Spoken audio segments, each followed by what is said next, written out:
Amén. La semana pasada hablamos tan solo de el primer versículo, pero remitiéndonos hacia antes del principio, si recuerdan eso, ¿verdad? Hablábamos de antes del principio y el día de hoy continuaremos con el estudio expositivo de este libro de Génesis, pero para comenzar haré una brevísima semblanza del pasado domingo en el que tuvimos la oportunidad de correr el velo, ¿verdad? Como dije hace un momento, de lo que fue antes de la creación, antes de la fundación del mundo. Y estábamos viendo quién o qué es lo que había antes de la creación. Bueno, realmente es más apropiado decir quién estaba ahí antes de la creación. Y esto lo respondimos la semana pasada a partir de dos respuestas que nos da el versículo 1 del primer capítulo del libro del Génesis. ¿Qué nos dice Génesis 1:1, por favor? ¿Qué dice? No, en el principio creó Dios los cielos y la tierra. Y bueno, hablábamos ahí de que las dos respuestas que nos da este versículo brevemente es algunas cosas acerca de la creación como tal, como vamos a desarrollar el día de hoy, y también algunas cosas que nos enseñó acerca de Dios.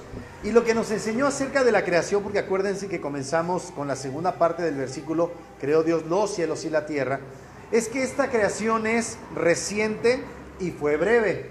En otras palabras, cuando decimos que fue reciente o que es reciente, es que la creación tiene aproximadamente entre 6,000 años mínimo de edad, como un máximo de 10,000 años, pero la mayoría de los eruditos coinciden en que la Biblia tiene una vida de, la Tierra tiene una vida de alrededor de 6,000 años. No solamente eso, el proceso de creación fue breve, ¿verdad? Lo que vimos es que Dios realizó la creación, por lo que dice de manera lisa, llana, clara, transparente. Lo que vamos a estar estudiando es que Dios realizó la creación de la tierra en días, ¿verdad? De 24 horas.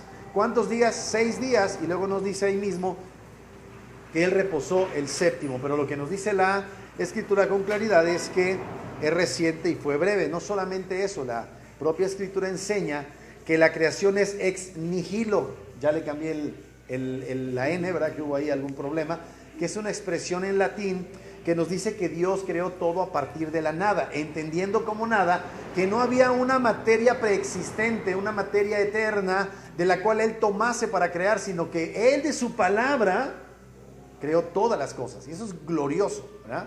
Imagínate que la palabra no la ves, pero se oyó, tronó en aquel espacio donde Dios se introdujo, creó el espacio, y de su palabra sale todas las cosas. Eso fue glorioso. Así es que cuando hablamos de qué nos indica la creación, que es una creación que es reciente y que fue breve en su proceso creativo, y que es ex nihilo, no había materia preexistente. Dios tomó de sí mismo para crear todas las cosas. Y luego nos pusimos a analizar qué nos dice esa primera parte del versículo 1 de Génesis 1. En el principio creó Dios. Y esa frase nos dice cosas interesantes. Nos dijo que Dios es eterno. Dios no está sujeto a tiempos, sino que Dios creó espacio y tiempo. Dios fue el que propició un principio. Y el libro de Apocalipsis nos dice acerca de este Dios que Él es el alfa y la omega. Él es el principio y el fin, para decir que todo está contenido en Dios. Dios no se mueve en el ámbito del tiempo y el espacio. Nuestro Dios es eterno. No está confinado a un cuarto, no está confinado a un horario. Él está por encima de todas las cosas. Él es eterno. No solamente es eterno, dice, en el principio creó Dios. Y cuando vemos la creación, lo menos que podemos decir es que esa creación fue hecha por un ente, un ser impresionantemente inteligente, dotado de todos los conocimientos suficientes y necesarios para que el planeta sea lo que es. No solo el planeta, sino el universo entero. Alguien decía por ahí que estar unos cuantas pulgadas más cerca de lo que estamos del Sol provocaría que nos quemásemos. Unas pulgadas más allá de lo que estamos provocaría que nos congelásemos. Unos pocos grados o unas musitadas rayitas de microgrados de la inclinación de la Tierra tendría una provocación, provocaría una serie de cataclismos terribles. Lo que entendemos es que este Dios es profundamente sabio, gloriosamente sabio, pero no solamente sabio, es todopoderoso para poner en marcha todo lo que Él había planeado hacer conforme a lo que Él sabe para la gloria de su nombre. Dios es sabio y todopoderoso. Eso es lo que nos dice: en el principio creó Dios. Y no solamente eso, vimos que esa palabra Dios es la palabra Elohim. Y dijimos que en el principio creó Elohim. Y decíamos que Elohim es una palabra muy interesante, porque es una palabra que denota pluralidad en medio de la unidad, o unidad en la diversidad. Hablábamos de que Elohim quiere decir excelencias, perfecciones, majestad, ¿verdad? Y cuando dice Elohim, que es la palabra plural para Señor, diríamos entonces: oye Israel, los señores nuestro Dios es uno es, ¿verdad? Refiriéndose a este Dios que es una sola esencia, una sola deidad en tres sustancias, tres personas: Padre, Hijo y Espíritu Santo. Y concluimos hablando de que este Dios eligió hacerse hombre en la segunda persona de la Trinidad. Y así fue como terminamos la semana pasada este primer estudio de lo que fue antes de la creación, ¿verdad? Que ciertamente nos dice: en el principio creó Dios, pero que inevitablemente la pregunta que sale ante esa expresión de en el principio creó Dios es: ¿qué había antes del principio? Que aquí es lo que aprendimos, que no era qué, es quién. Y ese quién es el Dios al cual adoramos. Muy bien, el día de hoy estamos pues dando inicio ahora sí en forma al estudio expositivo del capítulo 1 del libro del Génesis. La verdad es que vamos a ver que es maravilloso lo que Dios nos va a enseñar en esta mañana acerca de sí mismo, por lo que su palabra dice. Y por principio de cuentas yo quiero enseñarles que el libro de Génesis está diseñado por Dios con una estructura que se compone de tres partes. Dígalo conmigo: estructura de tres partes. Y eso es muy interesante. Esa estructura de alguna manera es la que le da coherencia, sentido, soporte a todas las enseñanzas y todas las doctrinas que este libro nos va a ir enseñando. Y esas tres estructuras dependen de estas porciones. Del capítulo 1, versículo 1 al capítulo 2, versículo 3 del libro del Génesis, nos habla de la primera estructura, de la primera columna, por así decirlo, de esta edificación que es el libro del Génesis. La segunda estructura, el segundo pilar que carga todo lo que nos enseña este libro, comienza en el versículo 4 del capítulo 2 y culmina en el capítulo 4 al final, versículo 26, todo el capítulo 4. Y la tercera columna que sostiene este edificio se encuentra del capítulo 5, versículo 1 al capítulo 50, versículo 26. Tres estructuras que son las que Dios empleó para irnos enseñando ciertas cosas a partir de ella. Diríamos pues que Génesis 1, la primera parte, Génesis 1:1 a Génesis 2:3, nos habla acerca de la creación propiamente dicha. Todo lo que Dios creó y que llegó a ser conforme lo vemos aquí en la tierra: seres humanos, animales, aves, el planeta Tierra, mares, ríos, etcétera, ¿verdad? En Génesis 2, Génesis 2:4 al Génesis 4:26, vemos allí que Dios se circunscribe dentro de este relato general de la creación. Dios nos deja ver de una manera más clara, más abundante, más profunda, ciertos aspectos de esta creación en general que Él ya había hecho. Y luego, a partir del capítulo 5 y en adelante, nos habla de cómo Dios en su soberanía fue preparándose para la creación de un pueblo, el pueblo hebreo. Entonces lo que vemos es que Dios va de lo general a lo particular. Y estos tres relatos, ¿verdad?, inician con la expresión creación o creó Dios. Vamos por favor a Génesis 1, que ya lo leímos, que dice: en el principio creó Dios los cielos y la tierra. Ahora vamos a 2:4, por favor. Dice así: estos son los orígenes de los cielos y de la tierra cuando fueron creados. El día que Jehová Dios hizo la tierra y los cielos. Entonces ahí encontramos otra vez esa palabra. Esas expresiones nos van a dar toda la pauta durante todo el libro del Génesis. ¿Está conmigo? Cuando usted vea en el principio creó Dios, en el principio creó Dios, estas son las generaciones, Dios nos está mostrando la estructura de este libro, que tiene coherencia, que está perfectamente hilvanado, perfectamente entrelazado, concatenado, y eso es extraordinario. De hecho, es como esta última sección, a partir del capítulo 5, versículo 1, es muy interesante porque ahí mismo, esa sola sección, ese pilar, digamos que tiene algunas otras estructuras dentro de sí mismo, ¿verdad?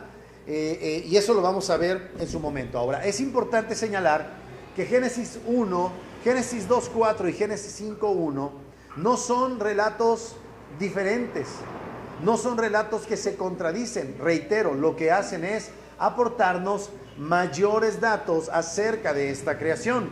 Más o menos es el mismo propósito que guardan los conocidos como evangelios sinópticos. ¿Sí que has escuchado hablar de los evangelios sinópticos? Mateo, Marcos y Lucas. Mucha gente dice, esos libros se contradicen. No, no se contradicen. Lo que realmente está sucediendo es que cada uno de ellos, desde su propia perspectiva, están hablando acerca de una sola persona y los eventos en los que esta persona se vio involucrado. Algunos de ellos no tienen ciertos relatos, no porque contradigan otros, sino porque simple y llanamente aquel decidió, en razón de la inspiración que el Espíritu Santo le dio, omitir esa información porque no sumaba para el propósito de ese evangelio concreto.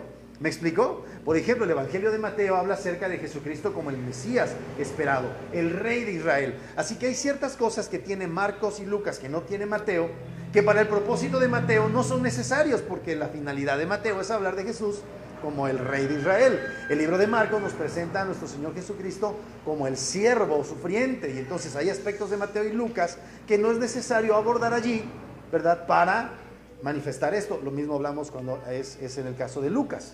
Entonces aquí lo que encontramos es que estas tres estructuras nos presentan diferentes perspectivas y abundan en datos que de otra manera, y conforme a los propósitos de Dios, tenemos que conocer, pero que de otra manera no conoceríamos. Entonces, por eso es muy interesante la manera en la que Dios está estructurando este libro de Génesis. Y a partir de, como dije, el capítulo 5, quiero que me acompañe para ver cómo sucesivamente vamos encontrando estas expresiones que marcan secciones de esta estructura, ¿sí? Estamos llevando a cabo un estudio expositivo del libro de Génesis, ¿verdad? No es un comentario, no vamos a ir versículo por versículo dando notas, no, vamos a hacer un estudio expositivo, abundaremos en aquellas cuestiones que nos permiten entender mejor cada una de las secciones, y a la ocasión algunos versículos quizás serán comentados, pero sí vamos a ir versículo por versículo sin abundar mucho acerca de ello, más bien viendo el cuerpo general de la enseñanza que Dios nos presenta. Génesis capítulo 6, versículo 9, perdónenme, mire cómo dice. Génesis 6, 9. Ahí vamos a encontrar dentro de la tercera sección, dentro de del tercer agrupamiento, miren cómo nos dice. Estas son de Noé. Noé, varón justo, era perfecto en sus generaciones, con Dios caminó Noé. Ahora vámonos al capítulo 10, versículo 1, por favor. Dice ahí, estas son las... ¿Qué está haciendo Dios ahí? Nos está diciendo, atención, tienes que poner atención aquí a esta sección. Estoy comenzando con estos otros temas. Capítulo número 11, versículo 10. Dice, estas son las generaciones de Sem.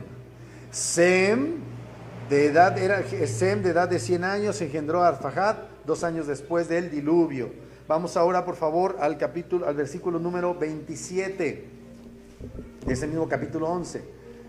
Dice, estas son las generaciones de Taré, ¿verdad? Él era ascendiente de Abraham. Y aquí, a partir de aquí, toma un giro muy interesante, porque lo que Dios es, de toda la enorme muchedumbre de personas que nacieron en ese periodo de Génesis, que fueron muy avanzados en años, Dios empieza de manera particular a guiarnos hasta llegar a un personaje que es Abraham. Y Abraham toma un lugar prominente en este libro del Génesis a partir de este momento. Bueno, vamos ahora al capítulo, desde el versículo, ya fuimos al 27, ¿verdad? Dice, ahora vamos al capítulo 25, por favor.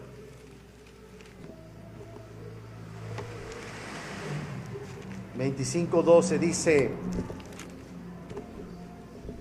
Estos son los descendientes de Ismael, hijo de Abraham, a quien le dio a luz Agar, egipcia, sierva de Sara. ¿Ya vio? Otra sección. Versículo número 19, por favor, de ahí mismo. Estos son los descendientes de Isaac, hijo de Abraham. Abraham engendró a Isaac. ¿Ya vio? Está marcándonos la pauta. Capítulo 36, versículo 9, por favor. 36, 9. Dice esto, perdón, ya cuando llegue. Yo voy rápido, pero perdónenme. Génesis 36, 9 dice, estos son los linajes de Esaú, padre de Edom. ¿Ya vio? Dios nos está marcando la forma en la cual debemos entender coherentemente esto, ¿verdad? Y por último, vámonos al 37, 2. Y dice así, esta es la historia de la familia de Jacob, ¿ya? Esta es la historia de la familia de Jacob. José, siendo de edad de 17 años, apacentaba las ovejas con sus hermanos. Entonces, ¿qué encontramos allí? Cómo Dios va de la gran muchedumbre, poco a poco, encaminándose hasta llegar a la descendencia de José. Y cómo Dios ahí, a través de José, acaba creando al pueblo escogido y usa como matriz a Egipto. Entonces, bueno, ya veremos en el Éxodo, si Dios lo permite, qué sucedió con esta nación. Pero ¿se da cuenta cómo está estructurado? Entonces, por eso es muy importante tomar en cuenta este tipo de estudios expositivos para interpretarlo correctamente. Entonces, es como si Dios nos estuviera presentando un gran palacio, ¿verdad? El cual a su vez está conformado por columnas, y los bloques o los ladrillos que se van ahí montando son los subtemas y los temas que van tratando cada una de estas diferentes secciones de este libro. Entonces, habiendo entendido esto, hay algo muy importante que tenemos que tomar en consideración para hacer el estudio de esta primera parte del capítulo primero del libro del Génesis. Ya que entendimos la estructura, ahora vamos a hablar ya propiamente del texto. Y estas porciones que vamos a estar estudiando tienen en cuenta tres elementos fundamentales. Hay tres elementos, tres personajes, si se me permite el término, o tres aspectos muy importantes que vamos a estar estudiando en esta mañana de este capítulo 1, versículo 1, y en adelante como vamos a estarlo estudiando. Vamos a hablar del Creador, otra vez, vamos a retomarlo. Vamos a hablar de la creación y vamos a hablar de qué nos dice esta creación otra vez acerca de Dios. En el principio creó Dios los cielos y la tierra, nos dio cierta luz acerca de este Dios. ¿Sí se acuerdan? Dios es eterno, Dios es trino, Dios es sabio y todopoderoso. Cuando lleguemos al final de esta porción que vamos a estudiar el día de hoy, esta misma porción que vamos a estudiar nos va a hablar de otra faceta de Dios, que tiene una tremenda implicación para nuestras vidas y que, si Dios lo permite, la próxima semana, si no dentro de 15 días, vamos a tratar de redondear. Pero habiendo dicho eso, vamos a comenzar pues el estudio de esta primera parte del libro del Génesis, del capítulo 1 del libro del Génesis. Acompáñenme por favor con su Biblia al capítulo 1 y vamos a comenzar desde el versículo número 1. Vamos a hablar en este momento acerca de el Creador. Primer aspecto, primer elemento a tratar, el Creador. Génesis 1 dice, en el principio creó Dios los cielos y la tierra. Esta es una expresión bárbara. ¿Por qué? Porque no hay manera de mejorar esta expresión. Es la mejor forma en la que podría comenzar el libro que habla acerca de cómo fue hecho todo lo que fue hecho. Esta simple y sencilla, y no solamente simple y sencilla, sino brevísima afirmación, refuta al ateo que dice que no hay Dios. No hay Dios. Somos resultado de la espontaneidad, somos resultados de la casualidad, de una gran nube y dos partículas de determinados elementos se juntaron con motivo de una explosión. No, la Biblia dice, hay un Dios. Así que los ateos se quedan sin su argumento. Esta misma expresión responde al agnóstico que afirma que no puede conocer a Dios. En el principio Dios creó, Dios es creador, Dios es multitud, permítaseme, en medio de la unidad. No hay tal cosa como que el agnóstico pueda con certeza hacer una aseveración contundente acerca de que a Dios no se le puede conocer. Dios se ha dado a conocer. El problema del hombre es que no quiere nada con Dios. Y esa es la actitud del ateo y es la actitud del agnóstico. Esta expresión responde también al politeísta que adora muchos dioses, porque hay un solo Dios. una esencia, tres personas, pero indivisible, se puede distinguir, pero no se pueden separar sus partes. Dios es uno solo. Y esto hace que el politeísta, aquel que cree en muchos dioses, quede arruinado en su perspectiva de lo que es el mundo. Esta misma expresión también deja al panteísta, ¿verdad?, sin argumentos. ¿Y el panteísta qué dice? La naturaleza es Dios, ¿no? Cuando la Biblia dice en el principio creó Dios los cielos y la tierra, lo que está haciendo es una distinción entre sí mismo y aquello que Él creó. Aunque Él tomó de sus recursos, Dios no crea a Dios, Dios crea criatura. ¿Me explico? Es un imposible que Dios crea a Dios. Dios crea cosas inferiores a Él, por definición, por imposibilidad matemática. Dios no puede negarse a sí mismo y Dios crea entes inferiores a Él. Esta misma expresión, en el principio creó Dios los cielos y la tierra, responde al materialista y no al que vende materiales. Es una forma incorrecta de referirse hacia los que venden materiales. El materialista es aquel que tiene una posición filosófica acerca de que la materia es eterna.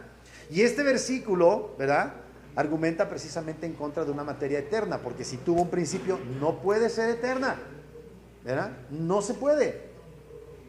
Y finalmente este argumento de que en el principio creó Dios los cielos y la tierra deja al fatalista en un estado de quiebra moral, en un estado de quiebra personal, porque aquí nos enseña, ¿verdad?, que sí hay un plan divino detrás de la creación y de la historia. Dios crea las cosas con un propósito. Y el fatalista que dice, pues, quién sabe, ¿verdad? Después de esta vida nos morimos y mejor hay que vivirla porque solo se vive una vez. Lo único que está hablando es acerca de su propia necedad, ¿verdad? No hay razón por la cual nosotros debamos ser fatalistas. Si usted es creyente, hay algo que no debe ser fatalista. Ciertamente vemos decadencia y vemos cómo la naturaleza y cómo las condiciones sociales, políticas, económicas se las está llevando la tristeza. Pero usted y yo tenemos motivo de esperanza, de gozo. Dios no es fatalista. Dios nos dice, está escrito que esto que tú ves está bajo mi ira, bajo mi juicio, y yo lo voy a destruir porque me ofende. Y aquellos que en mí crean, les espera una vida gloriosa. Qué bendición, ¿verdad? Qué buena noticia para los que mañana tenemos que pagar la luz, ¿verdad? Llegará el día en que no paguemos la luz. Así que lo que vemos en esta expresión otra vez es cómo la personalidad de Dios comienza a delinearse desde el mismísimo primer versículo de la Biblia. Eso es maravilloso. El gran personaje no es la creación, amados. La creación es el pretexto, la excusa para que este Dios entre en escena. Somos el escenario nada más para que Dios se manifieste. Y eso es glorioso. Vemos a un Dios que delinea personalidad. Dios es una persona. Bueno, son tres, desde el punto de vista teológico de la Trinidad, son tres personas, una esencia. Pero hablando de Dios, es un Dios personal. Y lo vemos aquí en este capítulo, en este primer versículo. Aquí vamos a ver, de aquí en adelante, vamos a ver que Dios habla. ¿Un perro habla? No habla, no es una persona. Un perro ve, sí, pero no habla. Eso lo hace incompleto para llegar a ser persona. No solamente habla, no solamente ve, califica las cosas, les pone nombre. No solamente les pone un nombre, con eso perfeccionando su creación, sino que Dios bendice lo que crea. Es tremendo.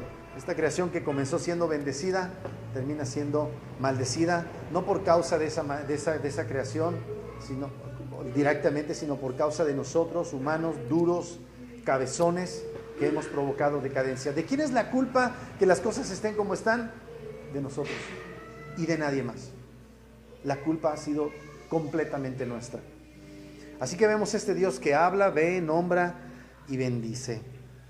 Este primer versículo maravilloso no presenta a un Dios como una idea etérea, así como una emanación, como un éter, así una cosa. No es una mera fuerza, no es una fuerza activa, no es un ente indefinido, amorfo, fantasmal, sino que es un Dios personal con atributos definidos. Atributos definidos, ¿verdad? Y debemos tener cuidado de no encasillarlo como algo impersonal, estilo fuerza dualista de la Guerra de las Galaxias. ¿Ya? Ese concepto de la fuerza en Star Wars es un concepto pagano Es un concepto de bien contra el mal y del elegido que iba a balancear la fuerza, porque la fuerza tiene su parte negra, su parte oscura y su parte clara, ¿verdad? No, no es así. Tampoco es de la manera que nos dicen los alcohólicos anónimos, de un Dios como cada quien lo defina. Eso se llama, por definición, eso es politeísmo, paganismo, idolatría. Cuando tú defines a Dios, estás simplemente manifestando esa veta de idólatra que todos llevamos dentro. Por eso la Biblia comienza haciendo esta aseveración. En el principio creó Dios los cielos y la tierra. Y no tengo nada contra esos esfuerzos de los alcohólicos anónimos, pero lo triste es precisamente que alienta este tipo de pensamientos de tipo pagano. Entonces, cuando hablamos de la creación, entendemos que aquellos científicos naturalistas, aquellos que atribuyen todo a la naturaleza, ¿verdad? Les podemos decir que esta materia no llegó a existir nada más porque sí.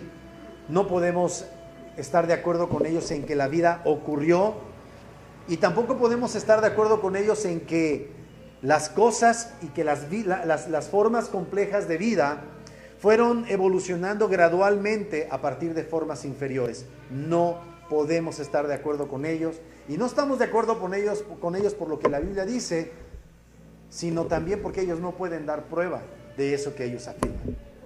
Entonces, eso es muy importante.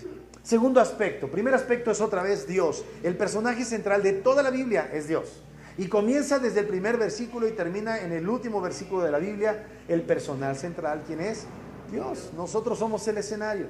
¿Tienes algún problema en este momento? ¿Tienes alguna situación, alguna aflicción? ¿Sabes qué es? El escenario para que Dios actúe. Ok. Segundo aspecto importante de este capítulo primero, la creación propiamente dicha. ¿Está bien? Versículo número 2. Versículo número 2. Y la tierra estaba desordenada y vacía, y las tinieblas estaban sobre la faz del abismo,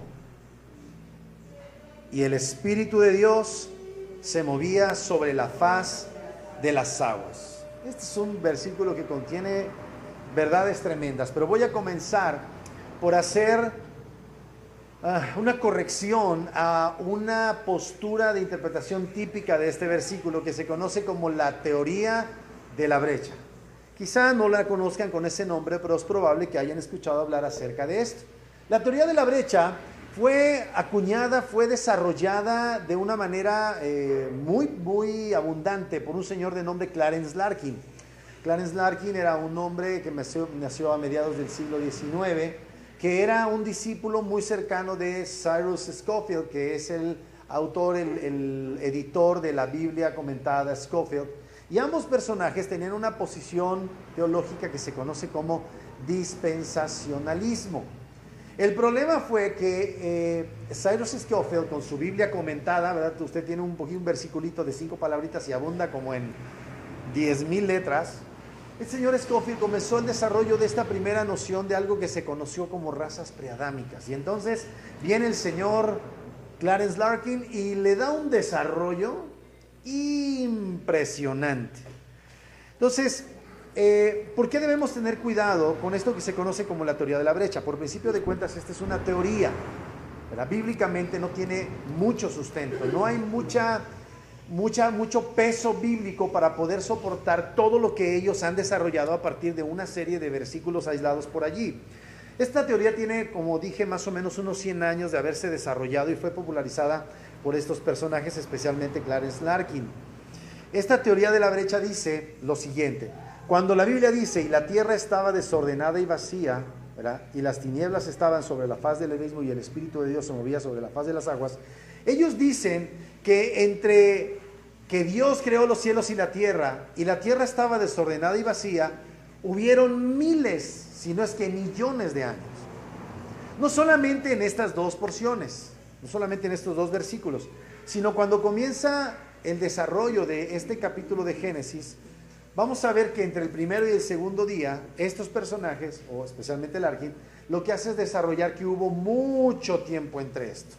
¿Por qué se desarrolló esto? Fue una manera de tratar de armonizar La filosofía evolucionista darwiniana, que hablaba de los fósiles que tenían miles de años y de la macroevolución en la que un primate llegó a convertirse en ser humano, ¿verdad?, donde especies diferentes se convertían en otra especie, lo cual es un absurdo desde el punto de vista probabilístico, natural, biológico, etc.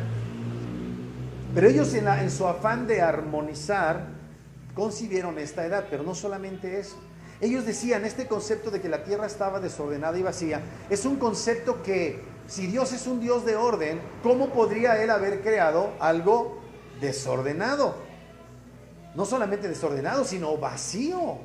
Entonces desarrollaron, por algunos versículos fuera de contexto, la noción de las razas preadámicas. Una raza que fue creado antes de Adán y de Eva, que vivieron en el planeta Tierra y que, instigados por Satanás, se levantaron y llevaron a cabo una rebelión en contra de Dios. Así es que Dios llevó a cabo un cataclismo aquí en la tierra por medio de agua, en el cual los ahogó a todos.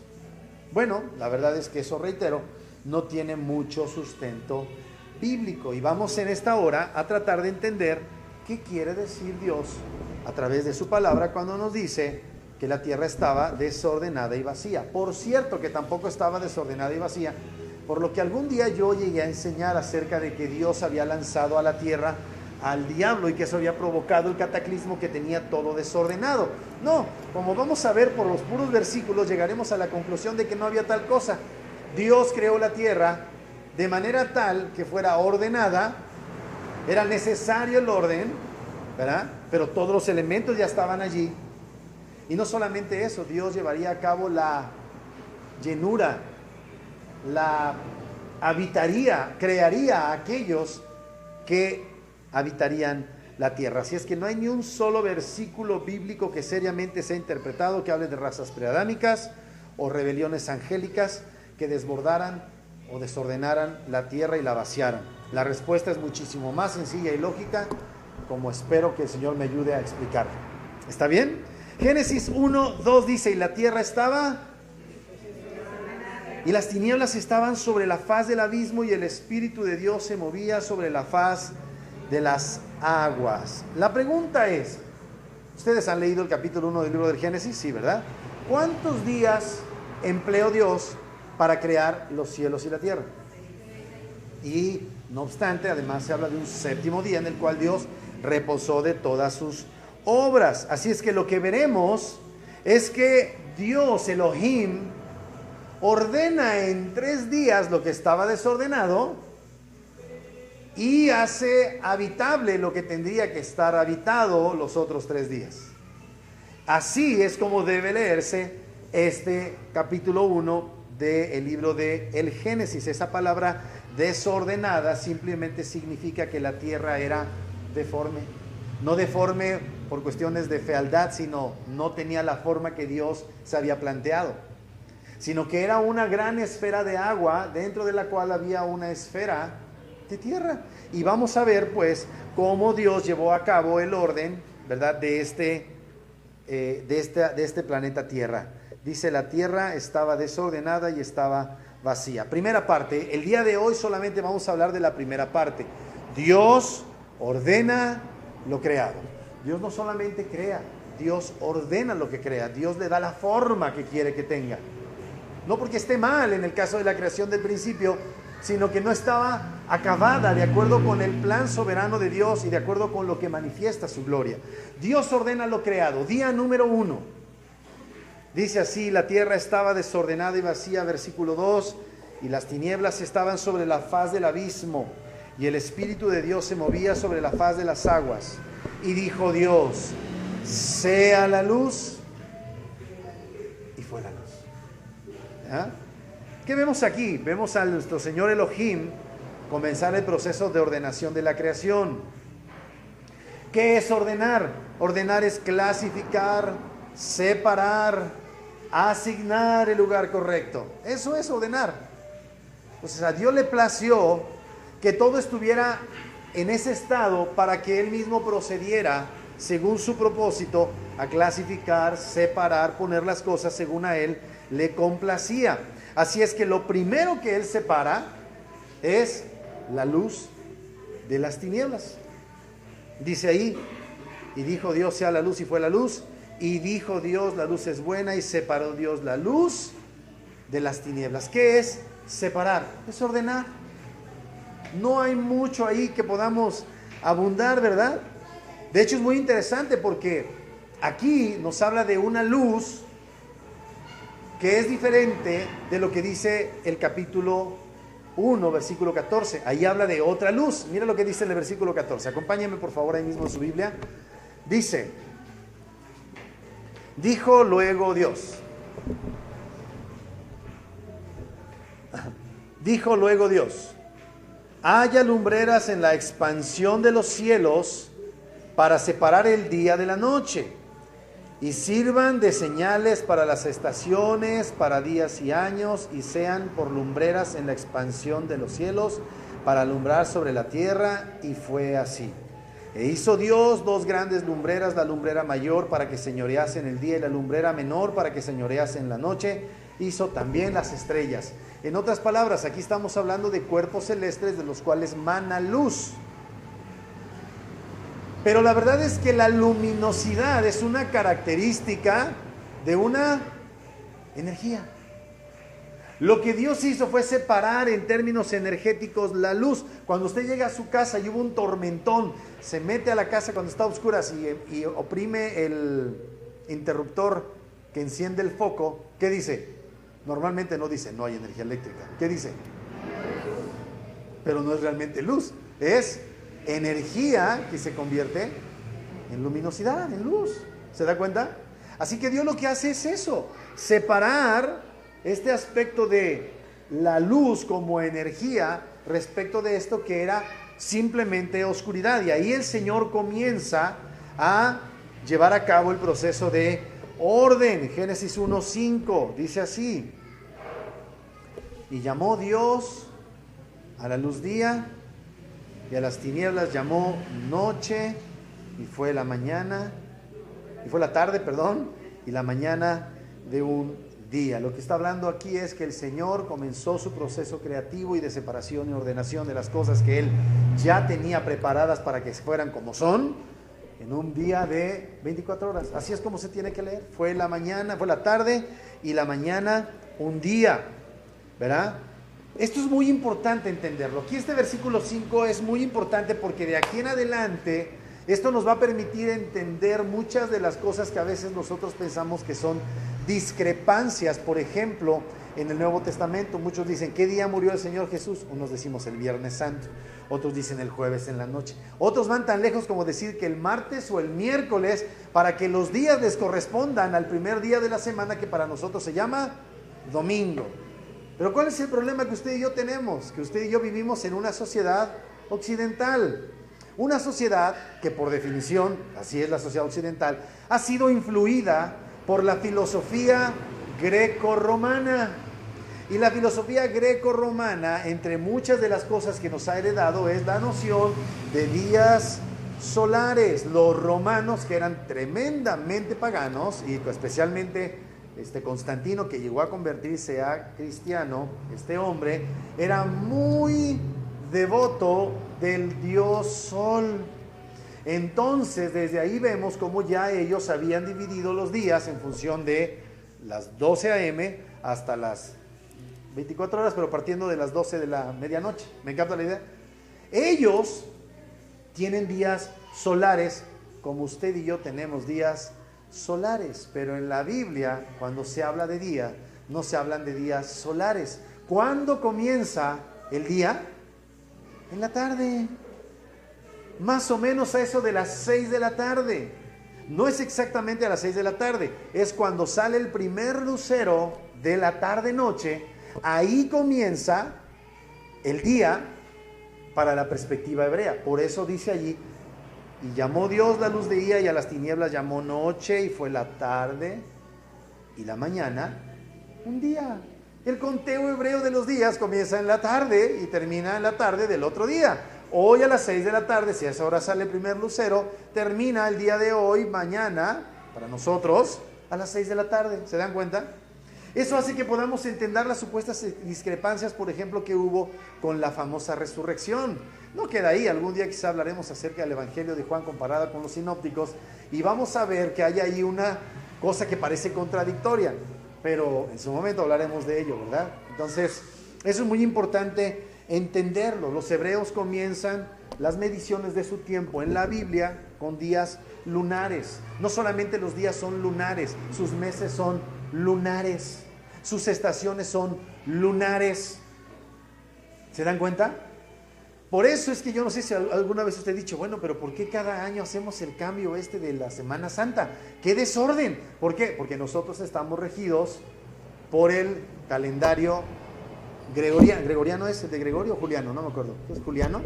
¿Verdad? Por eso nosotros tenemos que hacer un ajuste cada 4 años con el día bisiesto en febrero, porque el día solar es difícil, ¿verdad? Los judíos tienen su propia manera de ajustar los tiempos, pero ellos miden todo a partir de los días lunares. Entonces, eso es importante entenderlo, porque de aquí en adelante, cuando nos hable de la mañana, cuando nos hable de ciertos días, vamos a encontrar que son días lunares.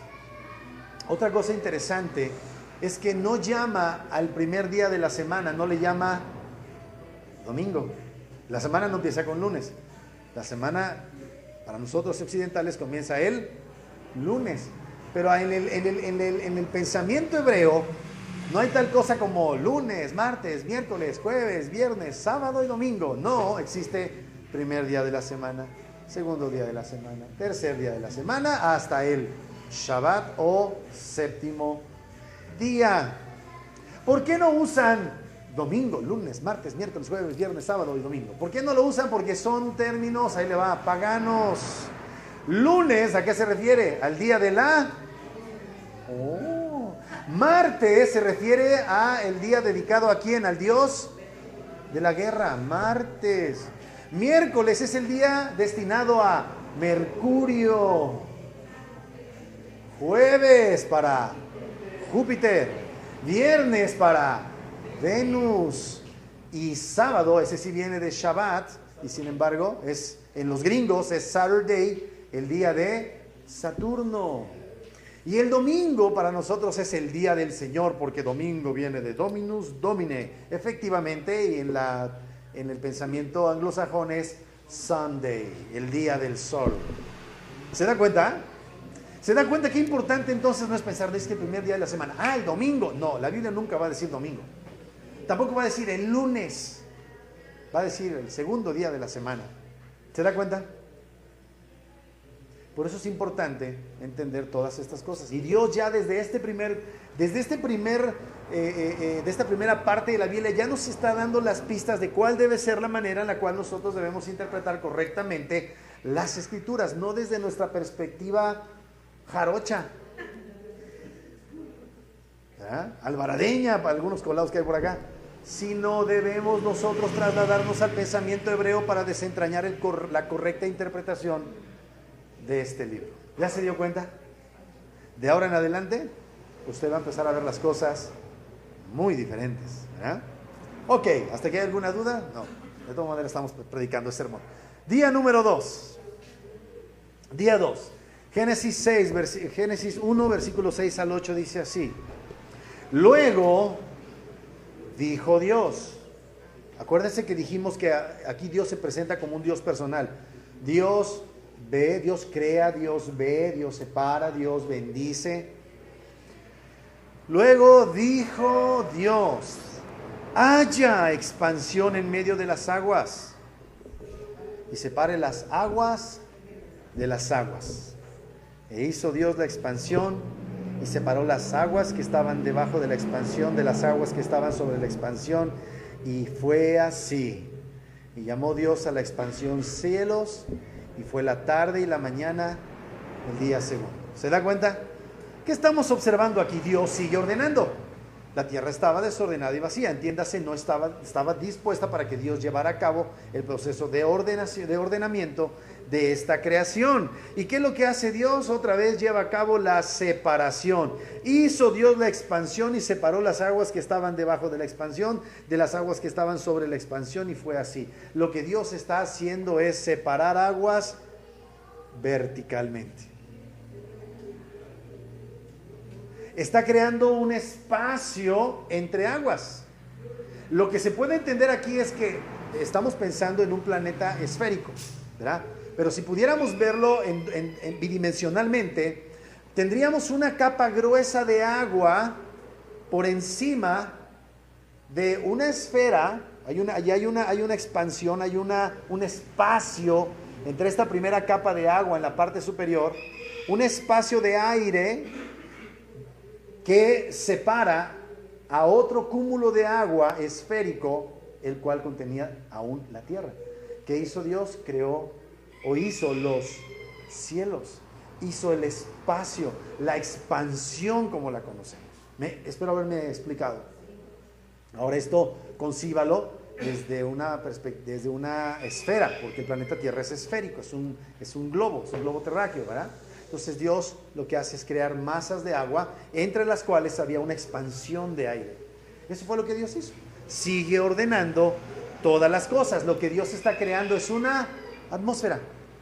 Dios está creando una atmósfera con las condiciones ideales para que se pueda dar la vida, con condiciones climatológicas y de humedad perfectas para después hacerla habitable, ¿verdad? De hecho, ya comenzó en este momento el proceso de hacerla habitable. Ya separó la energía de la luz de las tinieblas, llama al día, llama día, llama tarde, y delimita lo que es un día. Posteriormente abre el espacio en el cual se llevará a cabo toda la habitación de las aves, ¿verdad?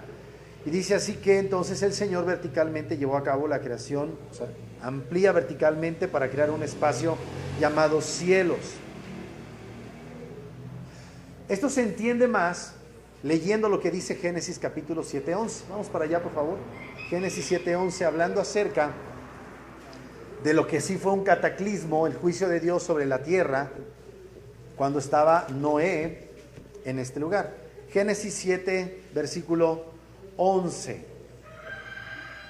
¿Ya lo encontró?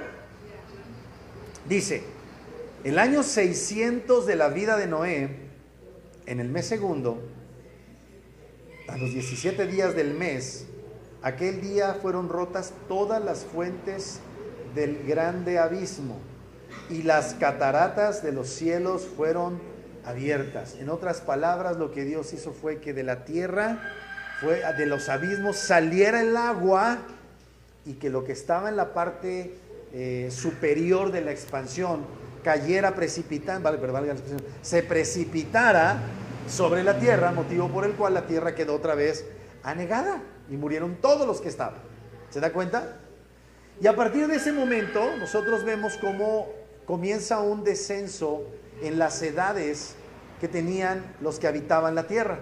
¿Por qué? Porque las condiciones de vida ya no eran tan óptimas, en virtud de que se había roto el equilibrio estilo invernadero que Dios había efectuado, como vimos hace un momento, según capítulo número 1. ¿Se da cuenta?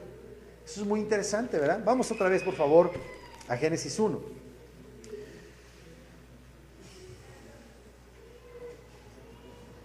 ¿Qué sucede? Dios lleva a cabo una separación vertical, crea una atmósfera y crea una capa de agua arriba de los cielos y debajo de los cielos. Pero todavía no emerge la tierra sigue bajo las aguas.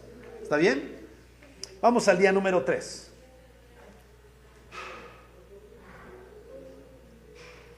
Génesis 1:9 en adelante, dice así, versículos 9 y 10. Dijo también Dios: júntense las aguas que están debajo de los cielos en un lugar. Y dice: descúbrase lo seco. Y fue así.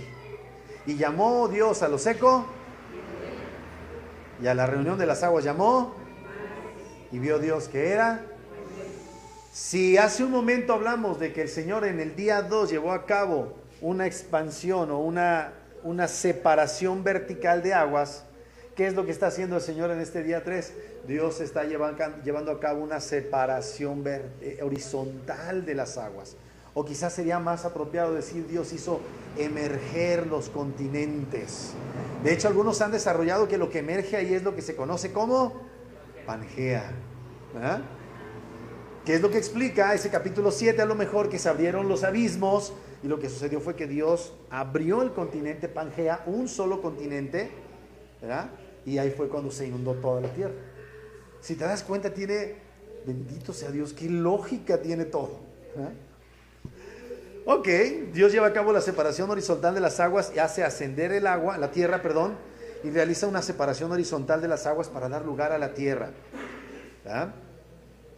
A continuación, Dios se empieza a preparar, ya que creó esa expansión llamada cielos, ya que creó el espacio habitable de la tierra. Ahora Dios, miren lo que dice en el versículo número 11. Después dijo Dios: produzca la tierra hierba verde, hierba que dé semilla, árbol de fruto que dé fruto según su género, que su semilla esté en él sobre la tierra. Y fue así. Produjo pues la tierra hierba verde, hierba que da semilla según su naturaleza, árbol que da fruto cuya semilla está en él según su género. Y vio Dios que era bueno, y fue la tarde y la mañana del día. Así que los 3 primeros días corresponden a cuando Dios ordenó lo desordenado. Y si Dios lo permite, la próxima semana estaremos viendo cómo Dios hace habitar lo habitable. Dios llena la tierra, ¿verdad? Qué hermoso está esto. Fíjese, aquí hay muchas cosas. Después dijo Dios: produzca la tierra verde. De alguna manera, ¿sabe de qué nos está hablando? En muchos sentidos, pero muy concretamente nos está hablando de la vida del creyente. Y lo veremos en breve, ¿verdad? Dice Jesús: el árbol malo no puede dar fruto bueno, ¿verdad? Ni el árbol bueno puede dar fruto malo. Todo da según su género, según su origen. Y aquí la tierra era perfecta. Todo lo que los árboles daban era fruto. ¿Ah? No voy a adelantar. ¿Ah? Ok. Y fue la tarde y la mañana del día tercero. Entonces aquí vemos que hay hierba, árboles y frutos que deben reproducirse según su género. No se sugiere en ningún momento una evolución tampoco en el reino vegetal, sino una creación que fue de una vez conforme al plan de Dios. Era buena. Dios no se puso a hacer pruebas. Híjole, ya me salió medio feo el durazno ese. Va de nuevo, ¿verdad? Me salió como que entre ciruela y medio que me salió como con tunas. No. O sea, Dios dijo: sea el durazno, y fue el durazno. Le dijo a la tierra: produce durazno. Y la tierra produjo. ¿Se da cuenta? Pero le gustan ¿cuál es su fruta favorita? Mi fruta favorita es el durazno. Qué buena idea tuvo mi Dios. ¿Qué está haciendo el Señor? Escúcheme, está introduciendo, ya que Él terminó de hacer esta tierra, ya que la terminó de ordenar, Dios ya se está preparando para la siguiente etapa. Está creando el alimento para su creación. Escúcheme, Dios no solamente nos ama a nosotros como creación. Dios no solamente en su providencia ve por usted, ve por los gorrioncillos, ve por el perro, ve por la vaca, ve por el león a la que le da la vaca, ¿verdad? ¿Sí? Dios ama su creación. Dios ama su creación. Y su providencia y su bondad se extiende de maneras tan gloriosas, no solamente hacia nosotros. Pero Jesús hace una distinción entre su creación animal y vegetal y nosotros, ¿verdad? Y nos dice: ustedes valen más que muchos pajarillos. Ya sé que ahora, lo dije creo que la semana pasada, ahora usted está viendo en Facebook y en todas partes una campaña de igualdad de los animales con los humanos. Eso es una blasfemia contra Dios, esa es una ofensa. Si usted prefiere a su perro que a su marido, lo puedo entender, pero no es bíblico.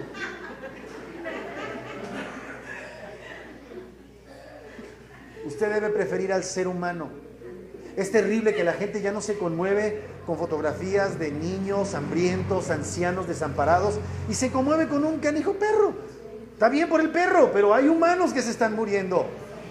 Gente que tiene viviendo mejor a sus perros que a la gente que está allá en África muriéndose de hambre. ¡Qué terrible! ¡Qué deshumanización de los hombres! ¿Sabe qué es lo que hace nuestro Señor Jesucristo con nosotros? Nos humaniza, nos quita lo animalescos para hacernos verdaderos humanos. De hecho, eso es lo que es un cristiano, un humano, como Dios diseñó, ¿verdad? Y nos pone el ejemplo y nos manda a su Hijo, que es el hombre perfecto.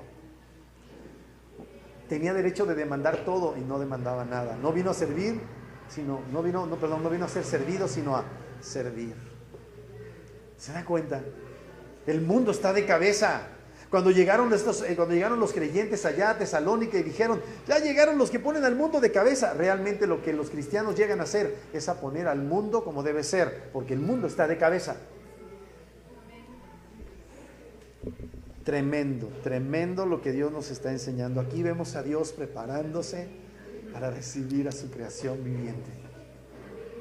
Qué maravilloso Dios tenemos. Dios está terminando de ordenar, pero antes de terminar de ordenar ya se adelantó a preparar el alimento para sus bestias. Bueno, espero que eso no nos incluya a nosotros. Ay, Señor. ¿Cuál es la palabra clave? ¿Cuál es la palabra clave que hemos visto en este momento? ¿Cómo Dios ordenó la tierra? ¿Cuál es la palabra que usa la Biblia? Separar. Híjole, eso está glorioso. Mire, vamos por favor a Génesis 1:4. Dice, en la segunda parte, dice, y separó Dios la luz de las tinieblas. Versículo 6, la segunda parte, y separe las aguas de las aguas. Versículo 7, en la segunda parte, dice, y separó aguas que estaban debajo de la expansión de las aguas que estaban sobre la expansión. 1:9. Dios también dijo, júntense las aguas que están debajo de los cielos en un lugar, descúbrase lo seco, y fue así. En otra palabra, separar. La palabra clave de este capítulo 1 hasta la porción correspondiente. ¿Qué andas haciendo, mijo? Está separando el cable de la guitarra. No era necesario, pero bueno, ok. ¿Qué palabra clave vemos aquí? La palabra separar. Esa palabra separar es muy interesante. Por eso yo le decía, ¿qué nos dice la Biblia en esta primera porción que hemos visto acerca de este Dios? ¿Qué rasgo, qué atributo nos está manifestando la obra de Dios en su creación que habla acerca de sí mismo?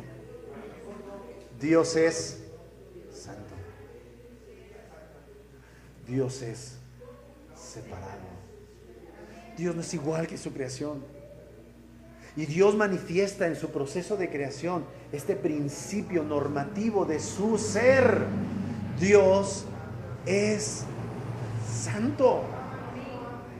¿Qué es lo que hizo con usted y conmigo? Por su bendita gracia nos separó, nos apartó. Así fue. Dios nos separó de las tinieblas. La Biblia dice que el Señor, ¿verdad?, nos compró, nos salvó y nos trasladó del reino de las tinieblas al reino de su amado Hijo. No solamente eso, nuestro Dios llevó a cabo también este asunto de separarnos como una nación santa, real sacerdocio, pueblo adquirido por Dios. ¿Para qué? Para anunciar las virtudes de aquel que nos llamó. ¿De dónde? A su... ¿Sabe para qué nos separó el Señor? Para su gloria, para manifestar la gloria de su santidad. ¡Qué glorioso es esto! Nuestro Señor Jesús, dice la Biblia en el capítulo 2 de Filipenses, que Él se despojó a sí mismo. Salió de esa gloria para hacerse hombre como nosotros. Y como dice en el libro de Juan, manifestar su gloria. Gloria como del unigénito del Padre, lleno de gracia y lleno de verdad. ¿Se da cuenta? ¿Sabe? La Biblia se trata de Dios. ¿Le falta de comer hoy? No se preocupe, al rato comemos, trajimos suficiente. Para mañana no tiene. Dios se va a glorificar. Usted no va a dar testimonio de cuánto Dios le bendijo con los frijoles. Usted va a dar testimonio de Dios, no de los frijoles. Lo que convierte es hablar de nuestro Dios, es presentar a este Dios santo, perfecto, sublime, maravilloso. De eso se trata la Biblia. ¿Qué nos dice pues Génesis 1 acerca del Creador? Que nuestro Dios es santo, manifiesta la santidad. La santidad puede expresarse como que Dios es tan único, tan especial, tan distante de nuestra naturaleza de criaturas finitas, que la única manera que encontramos de expresarlo es que Él es santo. Sus ángeles están extasiados. Los ángeles son hermosos en aspecto, poderosos en virtudes. Y cuando están delante de Él, dice en el libro de Isaías, Él es santo. Y el otro pasa alrededor, dice, Él es santo. Dice, tú sí estás guapo, pero Él es infinitamente más guapo. Tú estás bien chulo, pero Él es glorioso, majestuoso. Él es santo. Él es santo. La Confesión Bautista de Fe lo dice así en el artículo 1 del capítulo relacionado con Dios y la Trinidad. El Señor nuestro Dios, esta es una buena manera de tratar de explicar su santidad.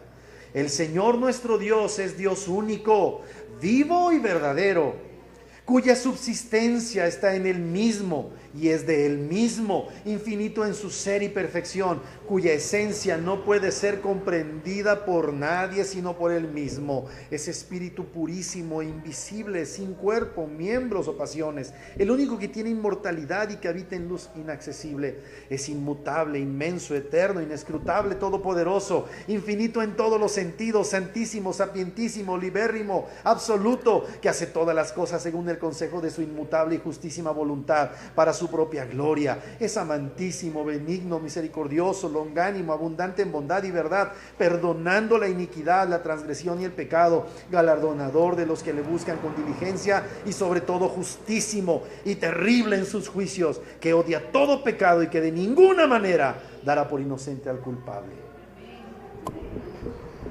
Qué impresionante es la Biblia. Qué impresionante es este Dios. ¿Y esto cómo lo aplicamos a nuestras vidas? Tiene muchas aplicaciones. Yo solamente voy a mencionar 4. Si usted y yo hemos creído en Cristo Jesús, Dios sigue ordenando nuestras vidas. Todavía hay desorden allá adentro. Aquí adentro hay desórdenes. Del director de alabanza hay desorden en su vida. De la maestra de niños que está ahí, mi hija, hay desorden en su vida. Ustedes ven a mi mujer tan hermosa, tan chula, hay desorden en su vida. Ustedes ven al predicador guapo, elocuente, inteligente. Hay mucho desorden en mi vida. Pero bendito sea Dios, que el Señor va a llevar a cabo su plan en mi vida, en su vida, en la vida de mis hijos, en la vida de mi esposa. Gloria a Dios. Mi esposa dice, ay Señor, gracias que tienes esperanza para ¿verdad? Dios nos santificó cuando creímos en Cristo, nos separó. Usted y yo ya no podemos ser igual al mundo de las tinieblas. Ya no, amados. Ya no podemos tener una boca blasfema, aunque yo sé que de repente qué difícil es no soltar una buena alvaradeña, ¿verdad? Pero no va con nosotros. No corresponde con aquello que ha sido separado de las tinieblas a la luz. Usted y yo ya no podemos tener comunión con las tinieblas. Ya no podemos ir al cine tranquilamente a ver una película de Maléfica. Ya no podemos ir al cine a ver una película de Rápido y Furioso donde las mujeres salen con una minifalda hasta acá. Ya no. Cuando menos tenemos que cerrar los ojos. Y las mujeres lo apropiado, ¿verdad? Porque les ponen a unos cuates todos deformes, llenos de bolas, ¿verdad? Deformes. Ya no, amados. Ya no debemos ver novelas. Ya no debemos hacer chismes. Ya no, amados. ¿Y por qué dudas, verdad? Qué difícil es. Nos encanta. Por eso Dios sigue ordenando nuestras vidas. ¿Qué otra aplicación tiene esta bendita verdad? Que Dios nos sigue santificando por medio de la obra de santificación del Espíritu que hizo morar en nosotros. Nos va a dar la capacidad de horror y espanto. Escúcheme, amado, Dios nos tiene que dar capacidad de horror y espanto de las cosas que ya no espantan al mundo. Hace 20 años, hablar de la manera descarada en la que actualmente el movimiento homosexual se está manifestando era escandaloso. Y hemos estado siendo condicionados para no asustarnos. Ahora en las películas para los niños, ahora en todas partes, ahora hay hasta el famoso desfile del orgullo gay. Qué cosa tan, eso es perverso, porque se enorgullecen desde oponerse al diseño que Dios les dio. En su cabeza ellos pueden tener los elementos y los argumentos para hacerlo, y no obstante, están levantando su mano, retando a Dios que los diseñó hombres o mujeres. Y no nada más eso, se enorgullecen de tener orgullo. ¿Qué vamos a hacer? ¿Vamos a ir a hacer una marcha para decirles se los va a llevar el tren? Pues se los va a llevar si nosotros no predicamos, porque ahí hay muchos elegidos que tienen que ser redimidos por la predicación de nuestro Señor Jesucristo, clavado en una cruz, sepultado, resucitado al tercer día. Finalmente, que es nuestro privilegio colaborar en nuestra santificación. No se va, amados, por arte de magia a desarrollar en nosotros esa santificación si no somos obedientes al impulso del Espíritu, a ese empujoncito que te dice, lee tu Biblia, ora sin cesar. ¿Qué es orar sin cesar? Todo el día estar orando, estás haciendo la comida, estás orando, estás planchando tu camisa, estás orando. Qué bueno si podemos apartar una hora, qué bueno, gloria a Dios. Pero si no, estar orando y buscando en su palabra y congregándote. Congregarse es un mandamiento, es un medio de la gracia para santificación de nuestras vidas. Aquí entrenamos para ser santos. Aquí son una bola de hipócritas. No estás siendo entrenado, ¿verdad? Estás siendo entrenado para cómo debes. Ahora, por supuesto, ya no les vas a decir hermanos, ¿verdad? Al impío ese que tienes de compañero de trabajo tuyo que es un fornicario adúltero, no le vas a decir hermano. Pero con él empiezas a practicar allá afuera lo que aquí el Señor te está permitiendo ensayar con tus hermanos, donde tenemos que aprender a amarnos. Saber quién es nuestro Dios ayuda para muchas cosas. Póngase de pie conmigo.